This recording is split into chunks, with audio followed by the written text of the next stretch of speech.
আজকে আপনাদের সাথে আমি শেয়ার করব কিভাবে পুরাতন ময়লা নোংরা ফার্নিচারগুলো এইভাবে সুন্দর ঝকঝকে তকতকে করে তোলা যায়। তো আসসালামু আলাইকুম, সবাই কেমন আছেন? সবার বাড়ি ফার্নিচার আছে, আর আমি এত সুন্দর করে কিভাবে ফার্নিচারগুলো পরিপাটি করে রাখি সেটাই আপনাদের সাথে আজকে শেয়ার করব।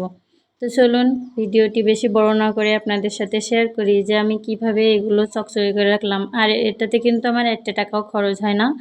তো চলুন, তো এখানে নিয়েছি আমি কিছু আটা। তো আটার ভিতরে দিয়ে দিব আমি সরিষার তেল। আসলে তেল কিন্তু কোনো ফার্নিচারের জন্য ক্ষতি না। তো বেশি দিব না, 2 চামচ মতো দিব। তারপরে এতে আমি অল্প একটু পানি দেবো, দিয়ে আটা দিয়ে পানি দিয়ে আমি সুন্দর করে মিক্স করে নেব। তো আমার মিক্স করা কিন্তু হয়ে গেছে। আর এইভাবে পরিষ্কার করলে নোংরা ফার্নিচারও অনেক পরিষ্কার আর সুন্দর চকচকে হয়ে যায়। এভাবেই আমার ঘরের ফার্নিচার আমি এভাবে সুন্দর করে পরিষ্কার করে রাখি, দরজাগুলোও। আর যেহেতু কাঠের ফার্নিচারের ভিতরে ময়লা ঢুকে গেলে একদম উঠতে চায় না। এই যে দেখুন, আমি এটা পরিষ্কার করে আপনাদের দেখাবো। তো এটা কত নোংরা ছিল, ধুলোবালি। আর একটুখানির ভিতরে কেমন পরিষ্কার হয়ে গেল। আসলে এটার ভিতরে কিন্তু কোনো কাপড় দিলেও এটা পরিষ্কার হবে না। তো এইভাবে আপনারা সুন্দর করে আপনাদের ঘরটা গুছিয়ে রাখতে পারেন।